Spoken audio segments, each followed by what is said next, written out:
Okay, so the first part of the problem is asking you to calculate elasticities along different segments of the demand curve. So I'm going to sketch the demand curve here first so that I know what I'm doing. So quantity, price, and then I have prices, 30 cents, 50 cents, 70 cents. And with 30 cents, quantity demanded is 100. So 1 point, with 50 cents, quantity demanded is 90. So that's over here. And with 70 cents, quantity demanded is 60. So that's over here. So I have a demand curve that looks something like this, right? So good, downward sloping. Okay. Price elasticity for prices when prices go from 30 to 50 cents. So P1 is 30 cents. P2 is 50 cents.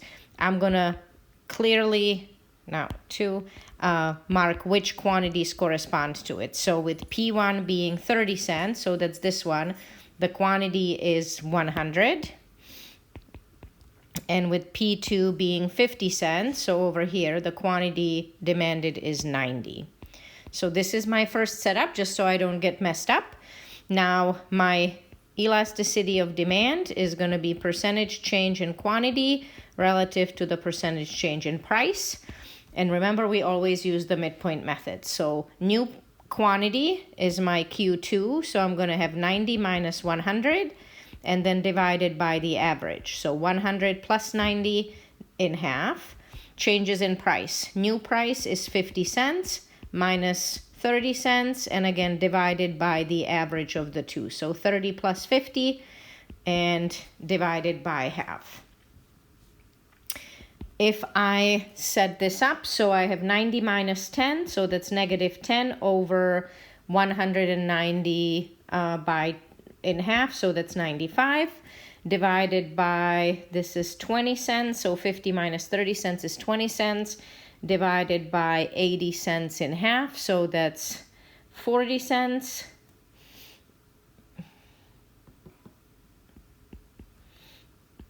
And here I have negative 1, so 10 over 95. Times I have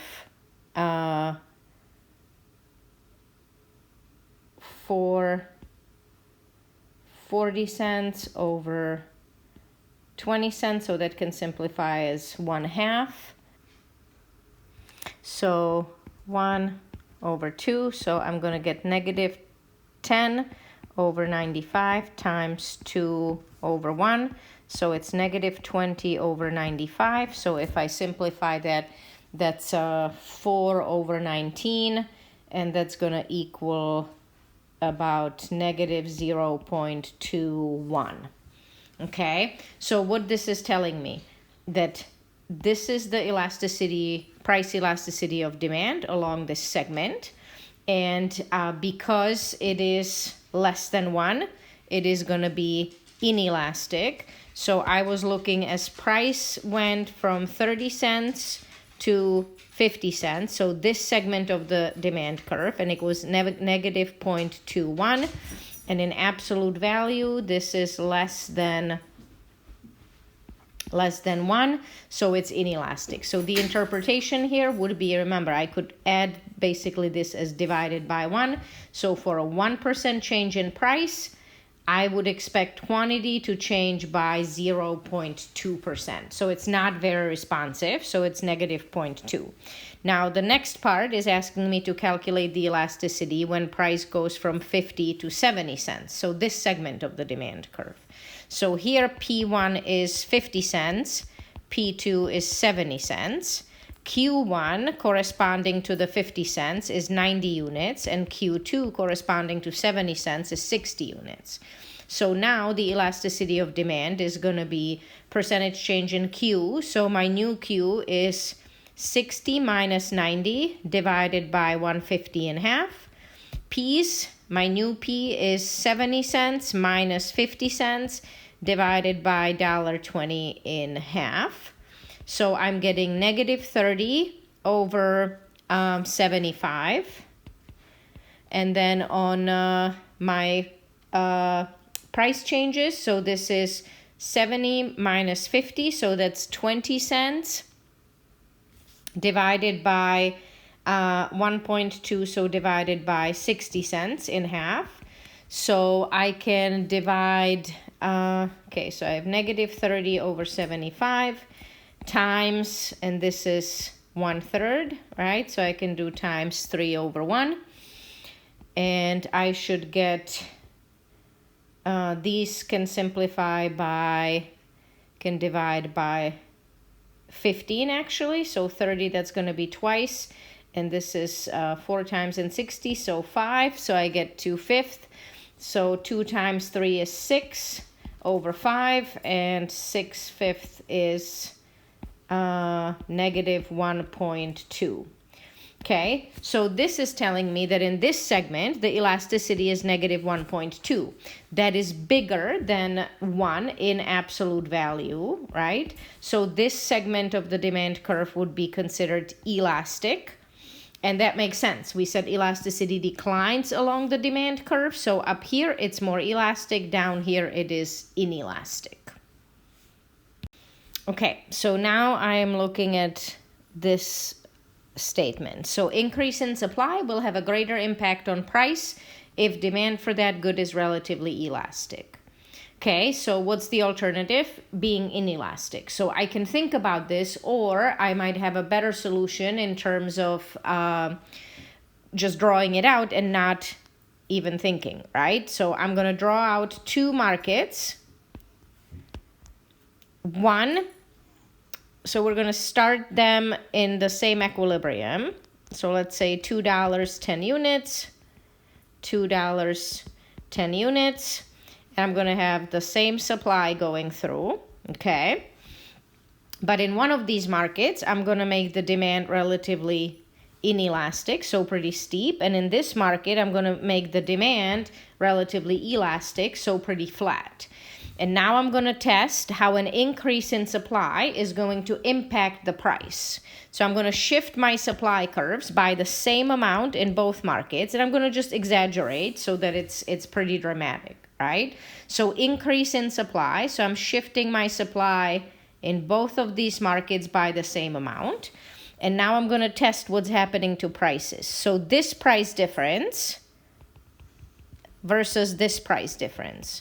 So a shift in supply has a bigger impact on the price clearly in this market. And in this market, the demand is relatively inelastic. Here it was relatively elastic.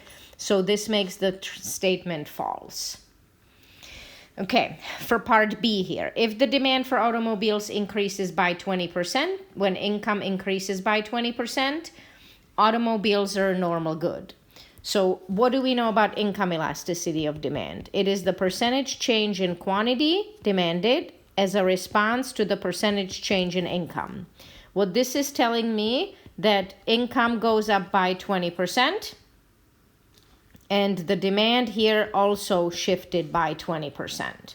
So positive, it's going to actually be equal to 1. That's telling me it's a normal good. The demand's shifting to the right. So absolutely that is true. Okay, now for the last part here. Which of the following would you expect to have more elastic demand? So relatively more elastic, right? So more sensitive to changes in prices. Breakfast cereal overall or Frosted Flakes? So if I imagine an increase in price for Frosted Flakes, I'm just going to buy the knockoff brand, for example. I'm going to be quick to abandon and buy something that's very similar but different, right? I have a lot of options. But if all breakfast cereal goes up in price, I'm not going to be that quick to jump ship and eat pancakes every day. So this was the market definition. So we would expect Frosted Flakes to be much more sensitive to changes in prices than cereal overall. For gasoline, remember, this was the short run versus long run. When would I be more responsive? When gas is more expensive, when am I going to stop buying it? Right away or later? Later, right? Long run always gives me more time to be more responsive. Okay, so this one's a little trickier, but you have all the pieces of information to solve it. We just have not actually put all of these together before, but my advice for solving problems that you haven't done is sort of write everything down that is given to you. So it says price elasticity of demand for cereal is negative 0.75. So I'm just going to write that down. So this is price elasticity of demand for cereal, right? So what does that mean? That's a percentage change in the quantity of cereal as a response to a percentage change in the price of cereal. I can't spell. Right? And that is negative 0.75. Okay, then it's giving me that cross price elasticity of demand between cereal and the price of milk.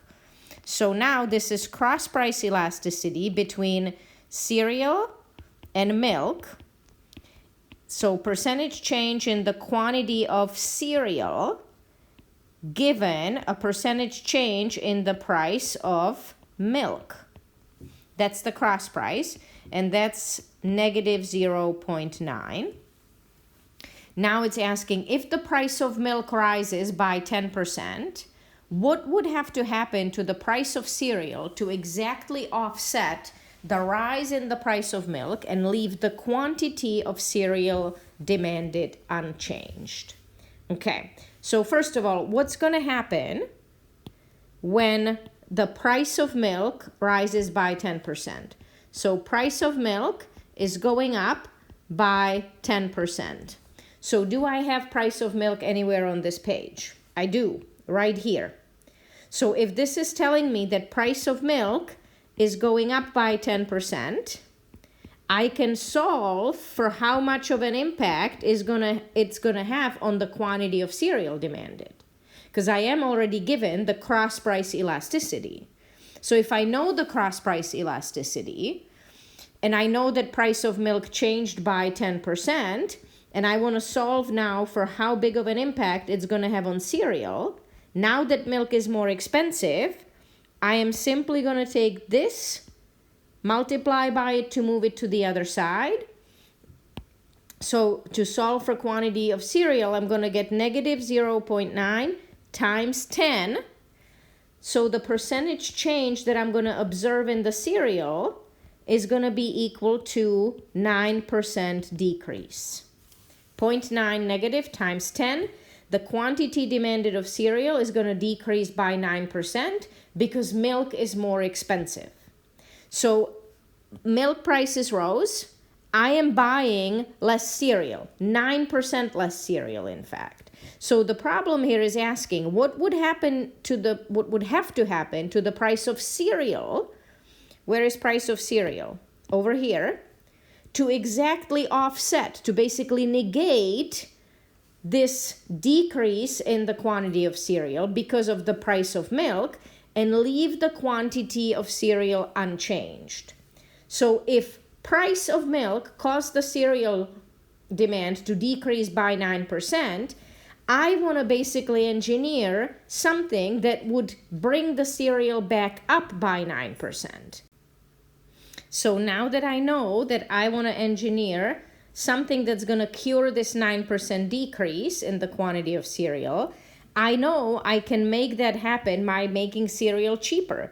Because when I look at the price elasticity of demand for cereal, the quantity demanded as a response to its own price, so I basically want to engineer an increase in 9% over here to offset this decrease that we know is going to happen because of the price of milk going up. So if I want to engineer a increase of 9%, and I already know what the responsiveness of the demand curve is, I can solve for how much I need to change the price of cereal here.